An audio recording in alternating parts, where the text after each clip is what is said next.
অনেকে মনে করে থাকে কোনো দায়ী হক কথা বলে অবশ্যই তার উপর বিপদ নির্যাতন আসবে, শাসকের অত্যাচার জুলুম ইত্যাদি আসবে। যে দায়ী জুলুম বা বিপদ আসে না তিনি হকের দাওয়াত দেন না। উক্ত মানদণ্ড কি সঠিক? গুরুত্বপূর্ণ প্রশ্ন বলেছেন। না, এরকম তো এই মানদণ্ড সঠিক না। কারণ দাওয়াত দেওয়ার ক্ষেত্র আছে। আপনি এক লাভে শাসক পর্যন্ত চলে গেলেন কেন? দাওয়াত দেওয়ার জায়গা তো আছে। আপনার আশেপাশে কত অন্যায় হচ্ছে, কোনো দাওয়াত চোখে দেখেন না। আপনি 1 লাখের লাভে দৌড় দিলেন, একটা শাসক পর্যন্ত চলে গেলেন। এর অর্থ হচ্ছে আপনি জায়গা মতো ওষুধ দিতে জানেন না, এগুলো জায়গা ওষুধ দিচ্ছেন। ব্যাপার কোন জায়গা জানেন না, আপনি ওষুধ সারা দুনিয়া দিয়ে বেড়াচ্ছেন। আপনার সমাজ, আপনার পরিবার থেকে শুরু করুন, অনেক পরিবার আছে এখন সঠিক পথে চলে না, সমাজ চলে না।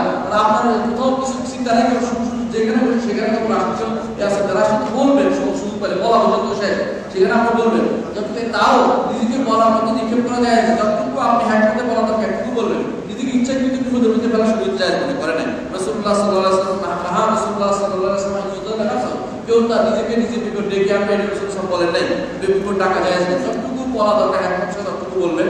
আর এর বাইরে যদি আপনার দায়িত্ব দাও রাষ্ট্র আপনার ক্ষমতা নাই, আপনি যদি এক বিষয়ে আপনি ওখানে বলেন, বিষয়টা আপনার ক্ষমতা আছে তো একটু বলেন। আপনার মসজিদের ইমাম সাহেব, আপনার মুসলিমে যারা আছে তাদেরকে বলেন। আপনি ঘরের মধ্যে আপনার কর্তা, আপনার পরিবারকে আপনি কিভাবে বলেন। আপনি ইউনিভার্সিটি টিচার, আপনার ছাত্রদেরকে আপনি বলেন আমি কিভাবে বলি। এইভাবে প্রত্যেকের তার দায়িত্ব অনুসারে আদায় করেন। ইনশাআল্লাহ এইভাবে দায়িত্ব আদায় হবে। মনে রাখবেন না যে আপনার সব কাজে বাইরে আসতে হবে বা আপনার উপর আক্রমণ আসতে হবে, এরকম না। হ্যাঁ, যখন আপনার দায়িত্ব যত বড়, তার দায়িত্ব যত বড়, তার বিপদ তত বেশি আসে। সাহাবায়ে কেরাম বিপদ বেশি আসতো, দায়িত্ব বেশি ছিল। সারা উম্মতের হক তিনি বহন করতেন একা। আপনি সারা উম্মতের হক বহন করেন না, আপনি আপনার পরিবারের বহন করেন।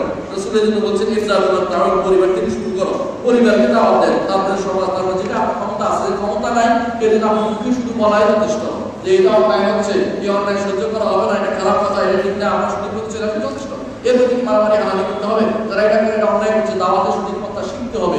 আল্লাহর রাস্তায় দাওয়াত দেওয়ার কিছু সঠিক টেকনিক আছে ইনশাআল্লাহ, কোনো সময়ে সেটা ইনশাআল্লাহ আমরা আলোচনা করব। কখনো মনে করবেন না যে যেহেতু আঘাত আসে নাই আমরা খুব ভালো, আমরা খুব খারাপ অবস্থা আছে না, এটা আঘাত আসলে জরুরি না। আপনি অন্তর উপরে আসেন কিনা এটা জরুরি। অনেক মানুষ আছে আঘাত আসে নাই, কিছু হয় নাই, আলহামদুলিল্লাহ। তাহলে তারা হকপতি ছিল না, অবশ্যই হকপতি ছিল। হকের উপর থাকার জন্য আঘাত আসলে জরুরি না, কিন্তু হক চিনতে হবে, দাওয়াতটা সঠিকভাবে